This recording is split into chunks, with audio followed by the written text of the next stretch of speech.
exposure to contemporary circumstances and to develop them into responsible citizens. As a national resource, our chairman, Sir, Shri Garg, and his wife, Mrs. Anita Garg, established a society which we call SPMES, that stands for Seth Pokharmal Educational Society, and they started with Rukmani Devi Public School in Pitampura and perpetuated the name of his revered father, Shri Seth Pokharmal, and respected mother, Srimati Rukmani Devi, who were having the vision for education of masses in India. So, at the moment, we have 10 institutes under the name of Rukmani Devi. I'll just give you a review of what they are. We have Rukmani Devi Public School, Pitampura. We have Rukmani Devi Infotech, which is in Rohini. Rukmani Devi Lalit Kala Kendra, Pitampura. Rukmani Devi Public School, Pitampura. Rukmani Devi Bal Vatika. Rukmani Devi College of Education, Rohini. And we have Rukmani Devi Public School, which is in TDI City, Kundali. And of course, our newest venture, sir, we have Rukmani Devi Center of Excellence in Computational Nanotechnology, and not to forget, Rukmani Devi Institute of Engineering and Allied Sciences, which is a new venture. It's an engineering college. And so, of course, we have Rukmani Devi Institute of Advanced Studies, where we are at this moment. So we have 10 institutes under the umbrella of Rukmani Devi. Rukmani Devi, sir, has now become a brand name. And to tell all the students, once again, I would tell you 100 times. And sir, this is to bring to your attention now that we are NAC accredited. That is National Assessment and Accreditation Council has accredited its highest ranking, that is grade A, to our dice. The coveted grade was awarded to the institute after an inspection by the peer group of the NAC team, which visited the campus.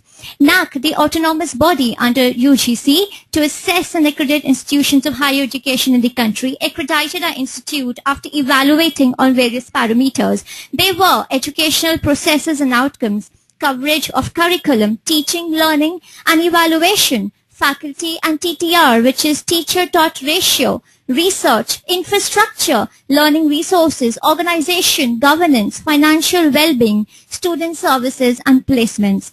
So it is indeed a matter of great pride that we have been bestowed upon with this honor. All the consistent efforts put in by our management, faculty, staff, and students have borne us rich fruits. So we are one of the youngest institutes to be awarded with this highest NAC rating, which has motivated us even harder on the scale to success. We can clap for this. Thank you. Currently, NAC follows 3 gradings. Grade A, very good, B, good, C, threshold, and D, not accredited. Our DICE is Grade A Institute. And, of course, ladies and gentlemen, now I get back to the occasion that we are here for. We are here today for a seminar on Back to the Future, as I told you, wherein we would get to know about programming capabilities which can be achieved through C language. The concepts that would be covered in the lecture today would be mysteries of pointers. It's actually a mystery. DirectX game programming, Bluetooth programming, mobile computing, multimedia programming, security programming, writing vaccine programs to remove viruses. Who could ever imagine there could be vaccine programs for the computers? What were they thinking? All right. So we are honored and privileged to have amongst us pioneer thinkers and strategists from this very domain. Let me once again welcome our guest speakers. And to start with, I would like to introduce you to our guest of honor, Shri Yashavant Kanetkar. Sir is a pioneer in IT education in India, as all of you know. Let us see. A true entrepreneur, he has single-handedly set benchmarks for IT education and has played a major role in taking IT learning to every nook and corner of this country. He has authored several bestsellers over the last 15 years and helped shape careers of millions of programming throughout Asia. Most currently, he has been created several interactive training titles of KSAT's flagship Quest content delivery platform, which have become a stellar success. In recognition of his immense contribution to IT education in India, he has been most recently awarded the Distinguished Alumnus Award by IIT Kanpur and Best .NET Technical Contributor and Most Valuable Professional Award by Microsoft. Isn't that brilliant? His current passion is internet technologies. I can talk about only internet. It's very good, sir. His passion is internet technologies, device drivers and embedded systems. So holds a BE from VGTI Mumbai and an MTech from IIT Kanpur. I would request our student coordinators, Miss Kritika Pangasa, student of MCA 5, to please felicitate Shri Yashavant Kanetkar.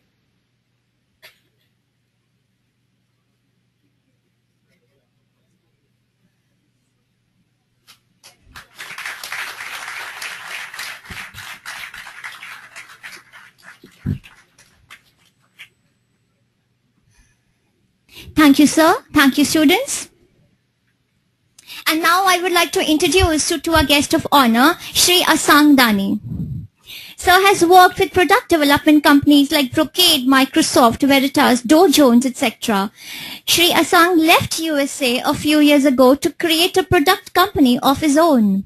Together with Shri Yashavant, he has created several products under the aegis of KSET. These products have become immensely successful in the marketplace with clientele around the world.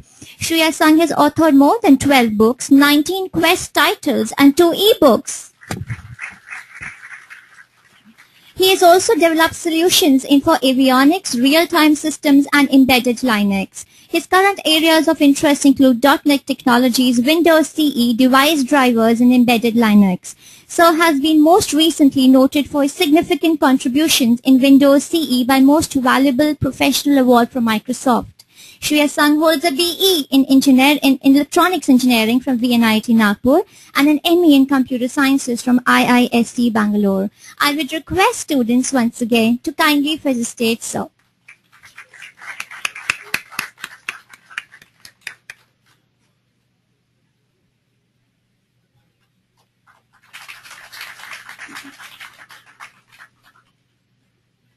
Thank you, sir. Thank you, Bineet. And moving on, ladies and gentlemen, now let me introduce you to Director General Ardais.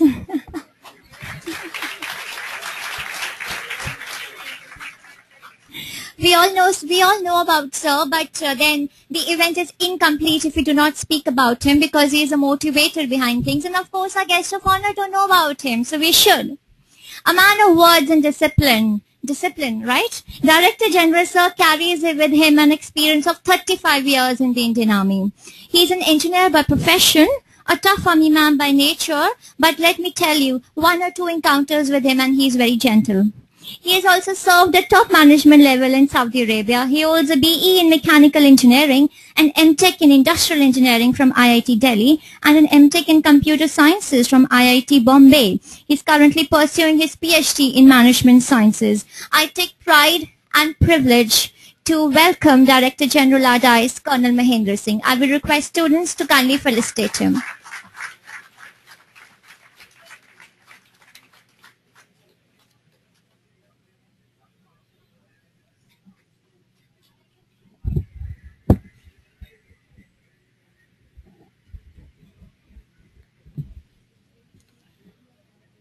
Ladies and gentlemen, this event would be incomplete. I'm not felicitating her, but how can I forget the main lady, Dean Academics, Miss Kiran Vashisht. She has more than 20 years of experience, has authored many books. Her areas of specialization are OR, economics and mathematics. And of course, without her, the institute is incomplete without a guidance. Ma'am, we welcome you and thank you for making this event a huge success, coordinating everything. Thank you so much. And now, ladies and gentlemen, as it is, nothing is complete at our dais without lamp lighting. We have an ideal of Goddess Saraswati here. I would request guest of honors, Director General Sir, and a few student volunteers to kindly come forward for lighting of the lamp. Shri Saraswati Namastubhyam Varde Kana Rupini Tvam Aham Prathanech Devi Vidyadanam Chadehimi. This shloka means, I bow to Goddess Saraswati who fulfills the wishes of the devotees. I pray to her to enlighten me with knowledge.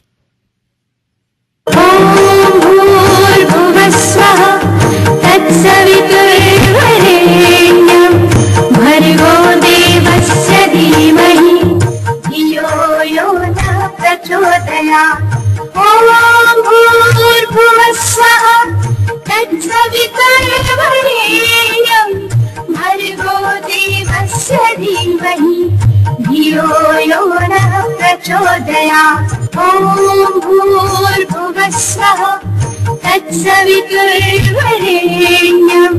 भर्गो देवस्य धीमहि धियो यो नः प्रचोदयात् ॐ भूर्भुवस्सुवः तत्सवितुर्वरेण्यं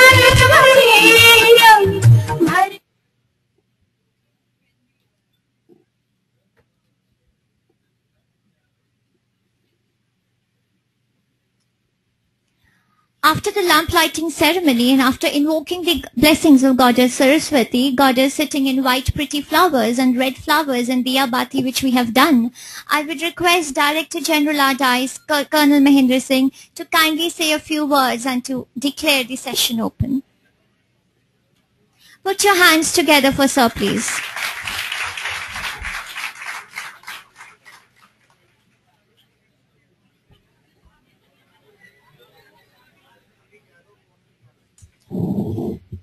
Good morning, everybody here. Our esteemed guests, faculty members and students. From the introduction of the guests, you must have already understood the quality of the people which come here to deliver such talks and seminars. Other day there was a professor from IIM Calcutta and I got the feedback he was a wonderful person who delivered wonderful things, and it was very, very much liked by the students. Today also, from their introduction itself, it is very obvious that they are the people from whom we should learn lot many things. So through this seminar, new students who are here, first semester or second semester students, they must also be aware now that RDIs, what we tell at the time of admission, we do exactly that. We do not believe in substandard activity. Here we teach in the institute those things which are prescribed in your syllabus. But as you may be knowing, some of the senior students may be knowing that the requirement of industry, the requirement of market is different. They want something which is latest technology, latest things, new technologies. So through this process of arranging this kind of seminars, workshops, lectures, we try to fill up that gap and know what exactly is required from the students, from the market. By the market. So this today's seminar is something to fill up that gap. This process goes on here, whether it is computing sciences or management education, and we are feeling strongly convinced by this. These two things should come together. Getting a degree without knowing about things what are required or latest technologies is not worthwhile. Then you will be just going around with that degree and nobody will look at you. This is what is the basic motivating force which is compelling us to do all this. So please take total interest and ask them a lot of questions and have your, maintain your discipline and you will be benefited. I once again welcome our guests and I'm sure they will enjoy their stay here today, and this association which we are developing today with them, this will flourish in future and they will keep coming here again and again to enlighten our students in the field of information technology and this IT-enabled services. Thank you, ladies and gentlemen. Thank you, sir. Welcome again. Thank you.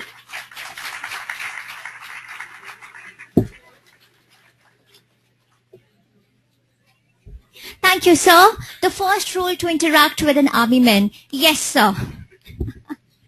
Once again, I would request, I would thank you, sir, for encouraging the students, motivating them and letting them know that quality is something that RDIs always propagates. At this point of time, I would request Shri Yashavant Kanetkar to please hold the reins of the session and to guide the students. Sir, thank you so much for being here, and we look forward for your session throughout the day. Put your hands together for Sir, please. We also have Shri Ashang, Dani. This is the first time ever we have two people talking at the same time, so it's time for me to disappear.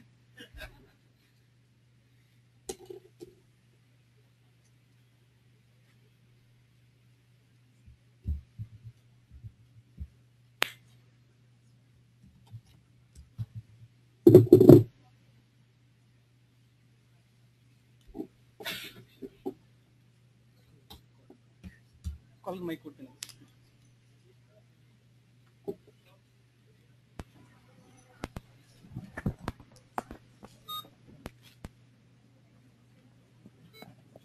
Yeah.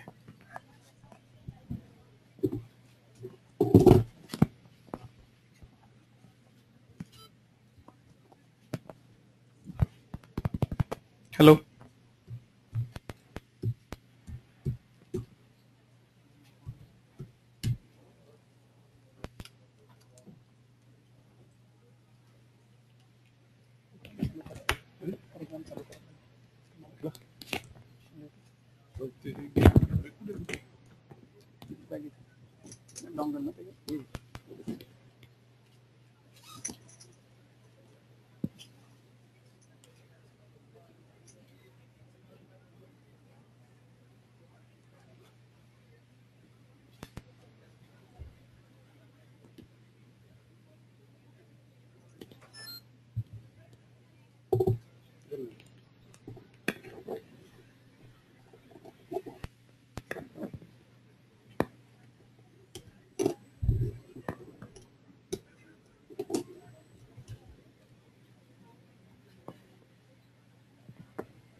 Ashang, power कोणता program? Ashang?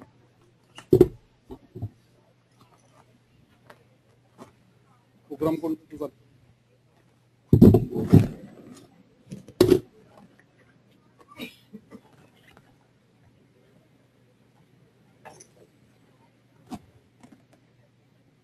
Sir, तुमचं हे नाही लागलं. तो stand बायला गेला. आता ठीक आहे. There is some loose connection.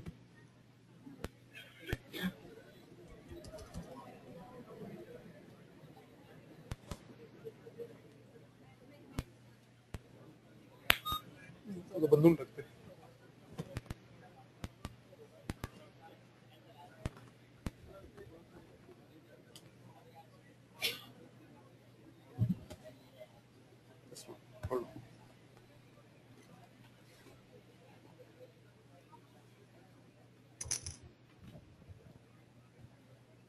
Speaker. Start server.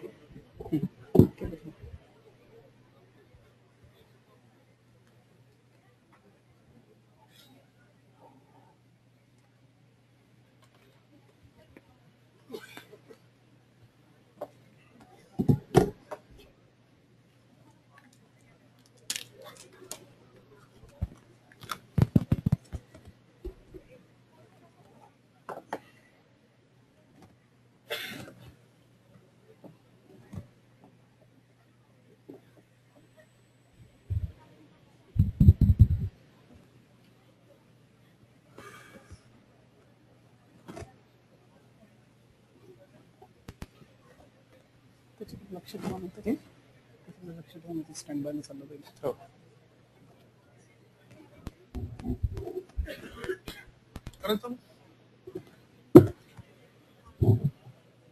A very good morning to all of you. Good morning, everyone. One simple request to begin with. Those who are carrying mobile phones, kindly put them off or put them in silent mode. Those who are carrying BSNL mobile phones can continue to keep them on. We are sure they won't work in this auditorium.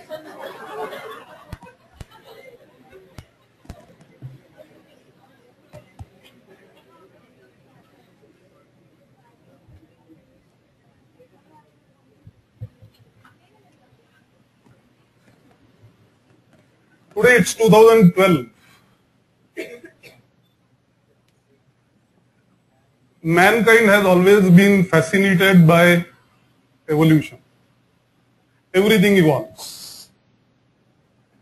Just imagine few years back, the way you used to learn, the way you used to study has fundamentally changed today. Computing has been at the forefront of this evolutionary process. If you just look at the past, you realize that past was really good. When I started programming, maybe 2 decades back, we used to have MS-DOS as the operating system. Today's kids may not even have heard of MS-DOS. Monitor that used to be there used to have either green characters on black background or orange characters on black background or white characters on black background.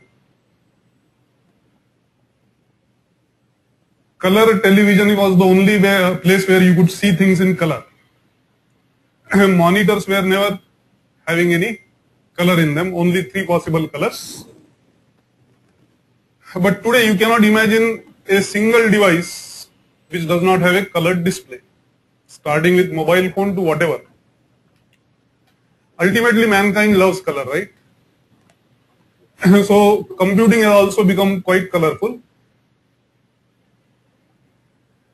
Today, you cannot imagine typing out a document in Word and then after having completed, let's say, 20 pages of the document, you run a separate program to find out whether your grammar is alright and whether your spelling is alright. Today you expect that as you type, at this very same moment, we should be able to figure out whether our spellings are right or our grammar is right. But maybe a decade back, this was not there.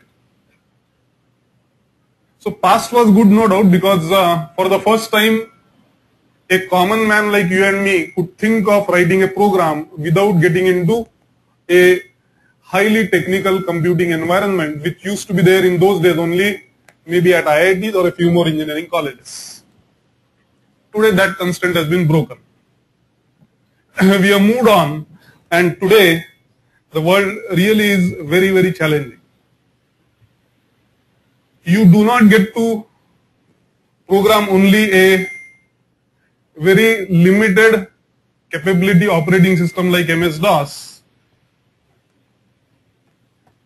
Today you have variety of devices to program. It's not that you end up programming only a PC. You have a laptop around, you have a tablet around, you have World Wide Web. The different things that you can program, those themselves have grown in big numbers. Not only that, you have a variety of smartphones, mobile phones which you can program. Means programming as a result of this has become quite exciting. You don't get to program only a PC, you get to program lots of devices. And realize that requirements of these devices are different. A C program that you would write for a mobile phone, the requirements of that are different as compared to the C program that you would write for a PC or a laptop or a tablet. When it comes to programming the web, you have a whole set of new technologies, a whole set of new languages using which you are required to program the web.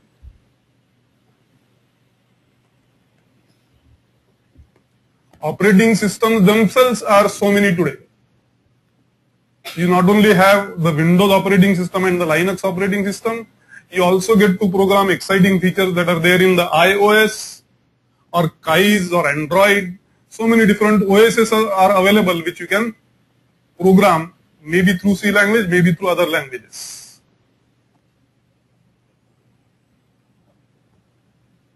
And you have a big world of embedded systems around you, which also needs to be programmed. If you take a digital camera, there are 3 embedded systems in it. If you take a good quality automobile, there are at least 3 to 5 embedded systems in it. If you look at an aeroplane, there are thousands of embedded systems in it. And what you have to realize is that these are the opportunities for you. Because these devices need to be programmed and there would be some programmers required to get this done. Embedded systems, if you look around, your washing machine is an embedded system, microwave oven is an embedded system. So many embedded systems around. I don't know whether you are aware of what really is an embedded system, so let me clarify that. Whenever you have a program running in a system and that system is not a computer, then that's an embedded system. For example, you choose different washing cycles on a washing machine or you choose different heating cycles in a microwave oven. Whenever you are doing that, at the background what is running is nothing but a C program. Now requirements of these embedded devices are different. That is why you have to learn C programming in its true perspective to be able to program these different embedded systems in an effective fashion. So you have plenty of devices around, you have plenty of operating systems around, plenty of languages, plenty of technologies through which you can program them. That is what really makes programming interesting and exciting today. This is what is the state of affairs today. Future is going to be different. To put it mildly, it's going to be amazing. I don't know a word which is more promising than amazing. So I'm saying that future is going to be amazing. Your PC itself might look very different. When we had those big CRT monitors, those were the days maybe about a decade back. Today no lab has got CRT monitors. They are all flat screen TVs or flat screen monitors. Future TV might, or future PC might look like this.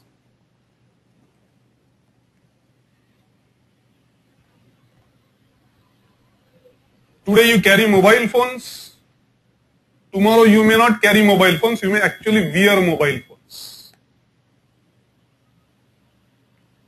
Today you have to struggle with the keyboard that is there on the mobile phone.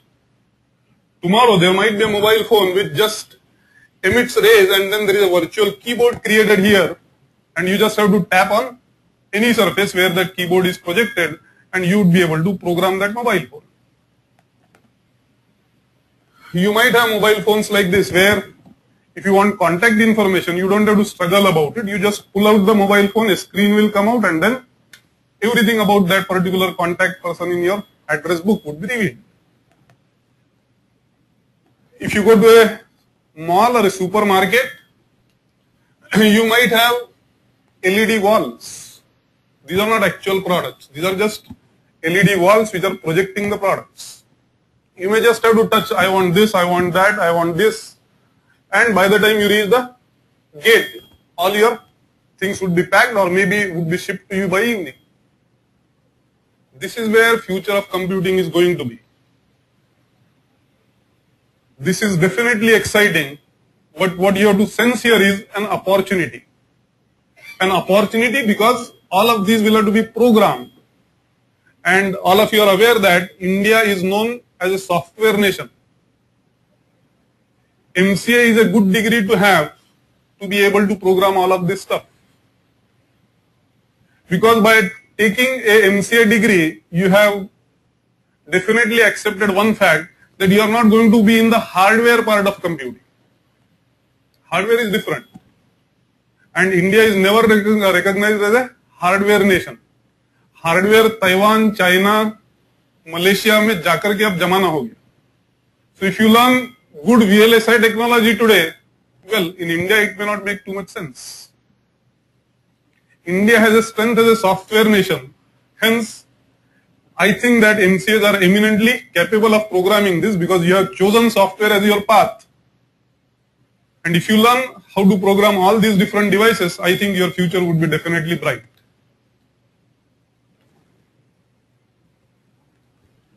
On that note, let me begin with this.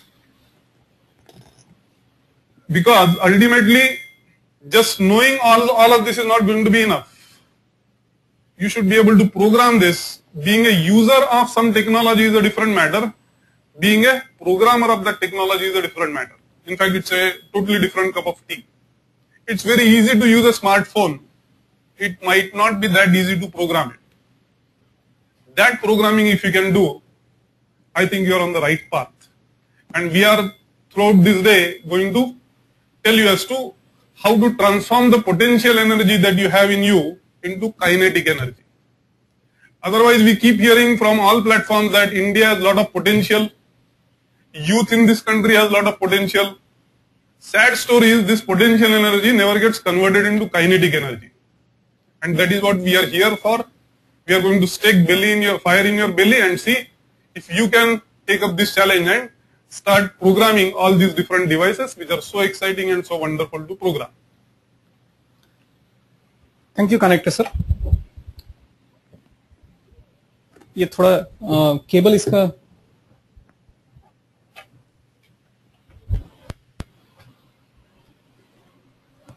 ये नीचे से अगर खींचा तो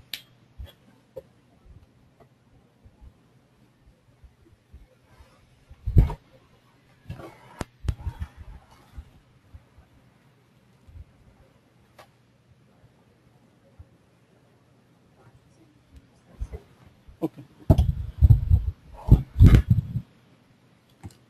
Hello. Can all of you hear me at the back? Okay. I just lost power to my laptop. So, otherwise when I am talking, suddenly you will see my computer hibernating. I don't want that to happen.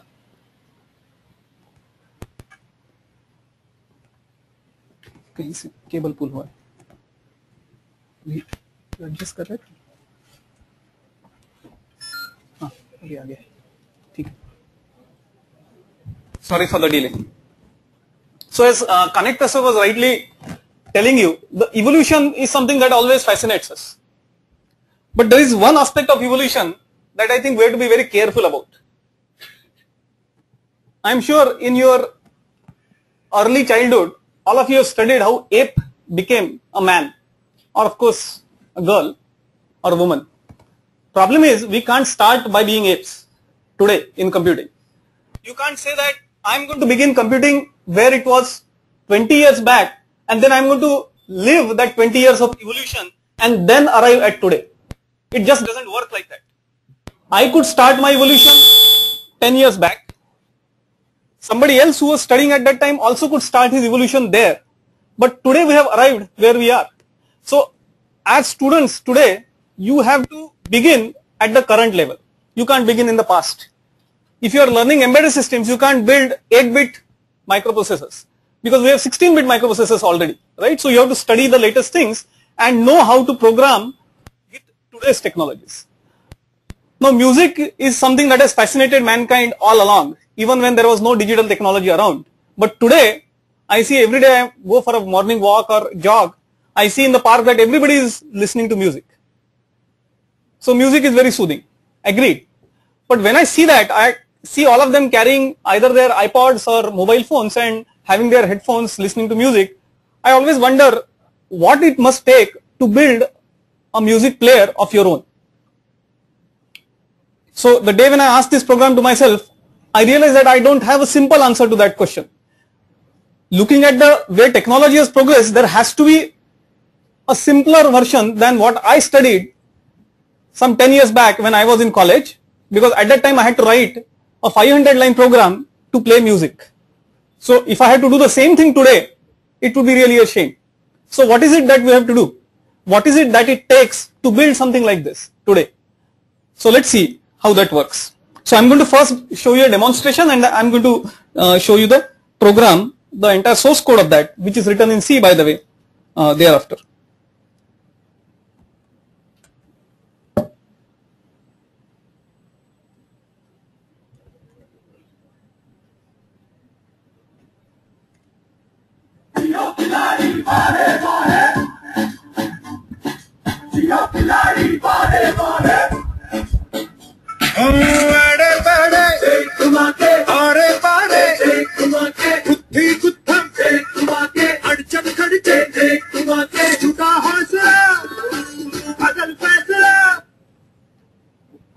So that was the program, right? So it works. The test of a program is it has to work. Otherwise, if I show you the entire program and then it doesn't work, there is no point, right? So now let's see what it takes to write such a program. These are embedded devices, right? All of you might recognize that by the sheer look of these devices. Embedded means the program is running on a non-conventional platform and they're developed for that specific purpose. The only purpose of these devices is to do that and that activity alone, which is play music, irrespective of whether it is made by Apple as an iPod or any other music players. All of them are single purpose devices. Now we have much better device called as PC or laptop that we all possess. The biggest advantage is that it is not tied to a single purpose. You are able to create programs of your choice, load them, see them in action, and that's why as a development device, PC or laptop continues to be the hot choice even today. So let's first see the technologies that are involved in creating such a music player. If you want, you can write down the program and what I'm talking about, because you are not going to find it in any books. So the technology that we are going to use is called as component object model. The short form for that is COM. So when I say COM, it's not .com, I'm talking about component object model. For music playback, it's definitely understood that you have to have ability to render the music file to the hardware that is present, which is the audio card which is present in your laptops or mobile phones or any other device which is capable of playing music, which is the sound card. And then that is connected to the speakers and that's how the music plays. But that is the lowest level. When we write a program, we don't begin at the lowest level, we begin at the right level. Windows operating system allows you to write a program once and ensure that program runs on all kinds of devices. If I write a music player program, I should be able to run it on my laptop, which is an IBM laptop. If I copy the program to your PC, which is also running Windows by the way, but it has a completely different set of hardware, the program still works. How does it work? That is because Windows operating system provides what is called as abstraction. Abstraction means that because of the device